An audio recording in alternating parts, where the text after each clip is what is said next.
Halo dan selamat datang kembali.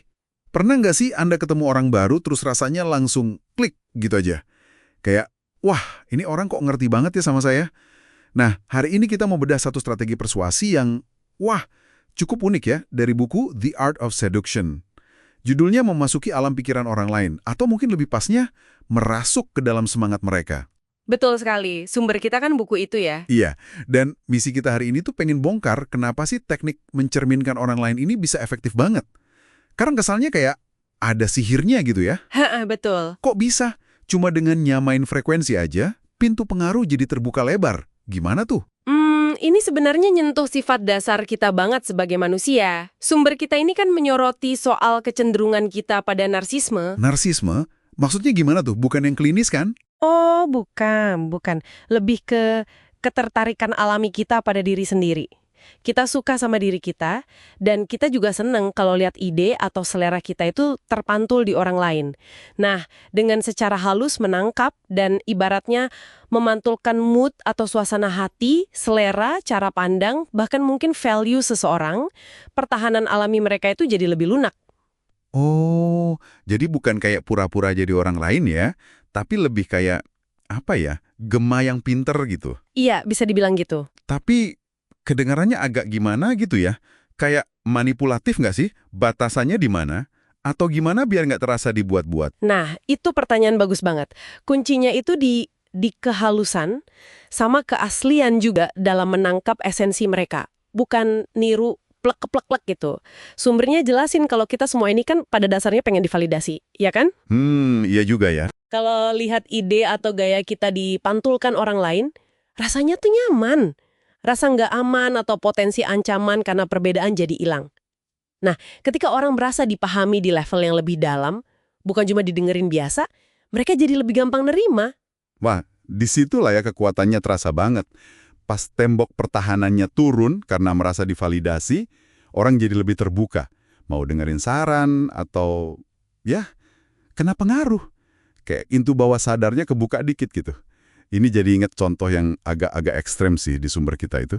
Ah, iya. Anda pasti mikir soal kisah Cindy Adams sama Presiden Soekarno ya? Nah itu dia. Gimana ceritanya tuh? Saya agak lupa detailnya. Jadi Cindy Adams ini kan jurnalis Amerika, terkenal ceplas-ceplos orangnya. Pas liputan di Indonesia, dia nggak puas sama akomodasinya. Terus, bukannya minta baik-baik gitu ya. Dia malah mendikte surat keluhan ke Soekarno, seolah-olah Soekarno itu ya kayak sekretarisnya gitu, nuntut perlakuan khusus. Serius?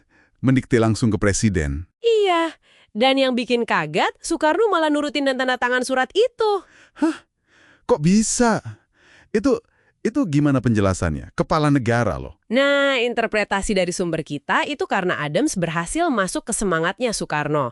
Mungkin Soekarno yang kita tahu juga kepribadiannya kuat ya, malah respect atau terhibur gitu sama gaya Adams yang nggak basa-basi, yang pede abis, gaya yang mungkin ya mencerminkan sesuatu dalam diri Soekarno sendiri. Adams kan nggak mengubah gayanya, dia tetap jadi dirinya sendiri, mempertahankan spiritnya yang unik itu, dan itu nyambung. Wow. Ini nunjukin gimana mencerminkan atau menyesuaikan diri sama semangat orang, bukan cuma kata-katanya. Itu bisa naklukin orang yang paling powerful sekalipun. Jadi bukan niru ya, tapi nemuin frekuensi yang pas. Walaupun frekuensinya itu gaya yang nggak biasa gitu. Ada contoh lain nggak yang lebih halus mungkin? Kayaknya ada cerita soal pesta gitu ya. Oh, pesta barmeci deh. Nah, ini contoh klasik soal kekuatan sugesti dan masuk ke alam orang lain. Jadi, ada tuan rumah, dia jamu tamu, tapi bukannya kasih makanan beneran, dia cuma ngegambarin hidangan mewah gitu. Pakai gerakan, kata-kata yang meyakinkan banget. Terus tamunya gimana? Bingung dong? Awalnya ia bingung, tapi lama-lama dia milih buat ikut main. Masuk ke ilusi yang diciptain si tuan rumah, sampai pura-pura mabuk gara-gara anggur imajiner. Aneh banget ya kedengarannya. Tapi ini nunjukin betapa gampangnya kita bisa kebawa sama kenyataan yang disajiin orang lain ya. Kalau mereka berhasil narik kita ke dalam semangat atau suasana hati mereka. Tepat. Kuncinya yaitu tadi, penyesuaian yang halus. Tangkap moodnya lagi seneng, serius, atau lagi mikir. Sesuaikan nada bicara. akui atau validasi value mereka, nilai-nilai yang penting buat mereka. Nggak harus setuju banget sih, tujuannya biar mereka merasa aman, merasa dipahami, nggak merasa terancam sama perbedaan. Begitu rasa aman itu ada, nah, pintu pengaruh kebuka. Ini jadi mikir nih.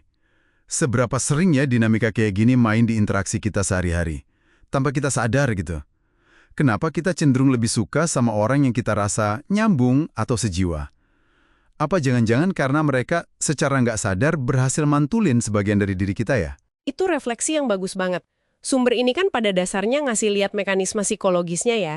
Seberapa sering kita ini terpikat sama cerminan diri kita di orang lain, dan sebaliknya, seberapa sering kita mungkin ya tanpa niat gimana-gimana pakai sedikit pencerminan biar orang lain lebih nyaman aja sama kita. Itu kan bagian dari ya interaksi sosial biasa. Oke, jadi ini membawa kita ke pertanyaan terakhir nih buat Anda renungkan di rumah. Kalau memahami dan secara halus mencerminkan semangat orang lain itu punya kekuatan kayak gitu, gimana caranya kita bisa pakai pemahaman ini secara etis, mungkin buat bangun hubungan yang lebih baik? Dan sebaliknya, gimana juga caranya biar kita lebih waspada, biar nggak gampang dimanipulasi pakai teknik serupa? Sesuatu untuk dipikirkan lebih lanjut ya. Betul. Sampai jumpa di pembahasan kita berikutnya.